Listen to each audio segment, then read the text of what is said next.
പറയാൻ വന്നത് മറന്നു.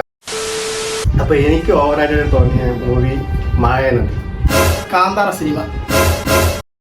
ഹലോ ഫ്രണ്ട്സ്, അപ്പൊ നമ്മൾ ഇന്ന് ചെയ്യാൻ പോകുന്നതെന്ന് പറഞ്ഞു കഴിഞ്ഞാൽ ഓവർ റേറ്റഡ് ആയിട്ടുള്ള മൂവീസ് എന്ന് പറഞ്ഞാൽ വലിയ ഹൈപ്പായിട്ട് എല്ലാവരും കൊള്ളാം, നല്ലൊരു മൂവിയാണ്, നല്ല അഭിപ്രായമൊക്കെ പറയുന്ന കുറെ മൂവിയുണ്ട്.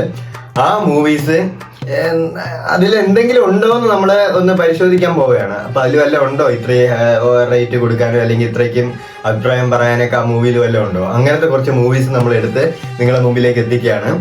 നമ്മുടെ വീഡിയോ എല്ലാവരും കാണുന്നുണ്ട്, ലൈക്ക് ഒന്നും ചെയ്യുന്നില്ല, സബ്സ്ക്രൈബ് ചെയ്യണം. എല്ലാവരും ഒന്ന് സബ്സ്ക്രൈബ് ചെയ്ത് നല്ലപോലെ ഒന്ന് സപ്പോർട്ട് ചെയ്യണം. കാരണം ഭയങ്കര കുറവാണ് സപ്പോർട്ട്. അപ്പോൾ എല്ലാവരുടെ സപ്പോർട്ട് നമുക്ക് ആവശ്യമാണ്. സോ എല്ലാവരും മനസ്സറിഞ്ഞ് സപ്പോർട്ട് ചെയ്യണമെന്ന് ആഗ്രഹിക്കുകയാണ്. അപ്പം നമുക്ക് വീഡിയോയിലോട്ട് പോകാം.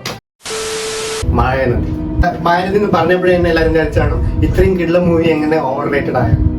ഒരു സിമ്പിൾ ലവ് സ്റ്റോറി, അത്രേ ഉള്ളൂ. കാണാൻ നല്ല രസമാണ്, എന്തുവാ സ്ലോ പേസ്ഡ് ആയിട്ട് പോകുന്ന ഒരു സിനിമ തന്നെയാണ്. എനിക്ക് സത്യം പറഞ്ഞാൽ വൺ ടൈം വാച്ചബിൾ, അത്രേ ഉള്ളൂ. അല്ലാതെ ഇത്രയും ഓവർ ഹൈപ്പായിട്ട് വയ്ക്കേണ്ട കാര്യം ഉണ്ടോ എന്ന് ചോദിച്ചാൽ ഇല്ലെന്ന് എൻ്റെ ഒരു അഭിപ്രായമുള്ളൂ. പാട്ടെല്ലാം കിടലുമാണ്. പിന്നെ ലവ് ചെയ്യുന്ന ആൾക്കാർക്ക് കുറെ റിലേറ്റ് ചെയ്യാൻ പറ്റും. എനിക്ക് വല്ല റിലേറ്റ് ചെയ്തിട്ടില്ല. കുറെ പറഞ്ഞിട്ടുണ്ട് റിലേറ്റ് ചെയ്യാൻ പറ്റുമെന്ന്, പക്ഷെ അത്രയ്ക്ക് റിലേറ്റബിൾ ആയിട്ടൊന്നും അല്ല. അത് അത്രേ ഉള്ളൂ. ഇത്രയും ഹൈപ്പ് കൊടുക്കേണ്ട ആവശ്യമില്ല. എന്നുവെച്ചാൽ കൊള്ളാം, സിനിമ കൊള്ളാം, അത്രയും മതി. അല്ലാതെ അത്രയും ഓവറായിട്ട് ആക്കേണ്ട സിനിമ മായനദിക്ക് ഉണ്ടോ ഇല്ലെന്ന് സംശയമാണ്. അപ്പൊ പ്രേമലു എന്ന് പറയുന്ന ഒരു മൂവിയുടെ കാര്യമാണ് നമ്മൾ സംസാരിക്കുന്നത്. കാരണം എല്ലാവർക്കും ഈ ഇടയ്ക്ക് ഇറങ്ങി എല്ലാവർക്കും ഇഷ്ടപ്പെട്ട ഒരു പടമാണ് ഈ പ്രേമലു എന്ന് പറയുന്നത്. സോ ആ മൂവിയിൽ എന്തെങ്കിലും ഉണ്ടോ? ഓവർ റേറ്റഡ് ആയിട്ടുള്ള ഒരു മൂവി എടുത്ത് പറയേണ്ടതിൽ ഒന്ന് തന്നെയാണ് ഈ പ്രേമലു എന്ന് പറയുന്നത്. എന്ന് പറഞ്ഞാൽ എനിക്ക് പേഴ്സണലി ഫീൽ ചെയ്തത് ഒരു സിമ്പിൾ ലൈഫ് ലൈൻ, അത്രേ ഉള്ളൂ. അല്ലെങ്കിൽ സിമ്പിൾ ലൈഫ് സ്റ്റോറി, അല്ലെങ്കിൽ സിമ്പിൾ ഒരു സ്റ്റോറി ലൈൻ മാത്രമേ ഉള്ളൂ ആ മൂവിയിൽ. അത് വെച്ചിട്ട് മാത്രമാണ് ഈ പടം മുന്നോട്ട് പോകുന്നത്, അത്രേ ഉള്ളൂ. പിന്നെ ഇതില് ഒരു ടൈം എന്ന് പറഞ്ഞു കഴിഞ്ഞാൽ നമുക്ക് ഒരു ടൈം കാണുമ്പം ഓക്കെയാണ്. പിന്നെ രണ്ടാമത്തെ വട്ടം കാണുമ്പോൾ നമുക്കൊരു സാറ്റിസ്ഫാക്ഷൻ കുറയുന്ന അല്ലെങ്കിൽ ഒരു ബോർ ടൈപ്പ് നമുക്ക് ഫീൽ ചെയ്യാറുണ്ട്.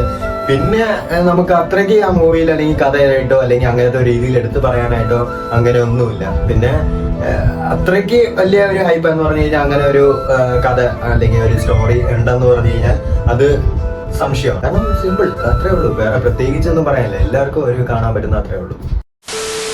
അപ്പം ഞാൻ പറയുന്നത് കാന്താര സിനിമ കന്നഡത്തിൽ ഇറങ്ങിയ സിനിമയാണ്. എല്ലാ ലാംഗ്വേജിലും ഇറങ്ങി. കിടിലോ, എല്ലാവരും കിടിലോ എന്നൊക്കെ പറയണം. പക്ഷെ അതിലുള്ളത് പണ്ടത്തെ കാലത്തിലുള്ള ഒരു രാജ ഒരു സ്ഥലം കൊടുക്കുക, അതിനു വേണ്ടിയുള്ള ഇതാണ്. എനിക്ക് തോന്നുന്നത് ആ സിനിമയിൽ എന്തിനാണ് ഇത്രയും ഹൈപ്പ് കൊടുക്കുന്നത്?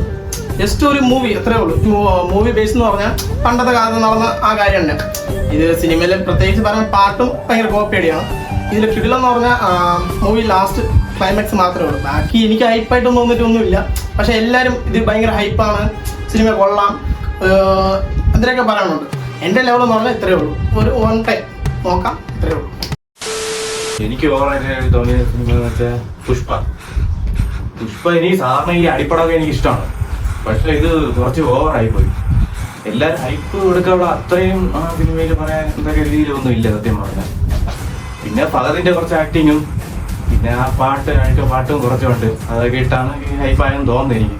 പിന്നെ പറയുമ്പോൾ ആ സീജ് വർക്കല്ലേ, ആ ഡാമിലൊക്കെ ചന്ദനയൊക്കെ ഒഴിച്ചുവിടുന്ന ആ സീനൊക്കെ ഉണ്ട്.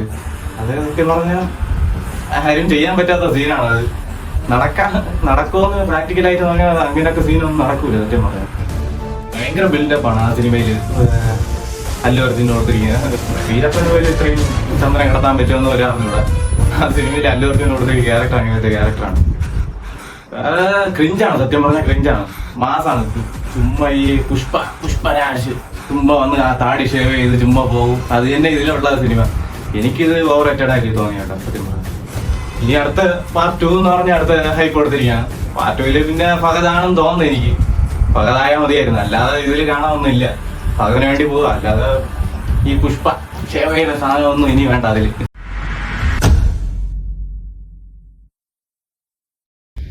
ഭയങ്കര ബിൽഡപ്പാണ് ആ സിനിമയിൽ അല്ലു അർജുൻ കൊടുത്തിരിക്കുന്ന ക്യാരക്ടർ എന്ന് വെച്ചാൽ. വീരപ്പൻ പോലെ ഇത്രയും അഭിനയിച്ച് ഇങ്ങനെ കാണിക്കുമെന്ന് പോലും അറിഞ്ഞൂടാ, ചെയ്തിട്ടുണ്ടാന്ന് അറിഞ്ഞൂടാ. വീരപ്പൻ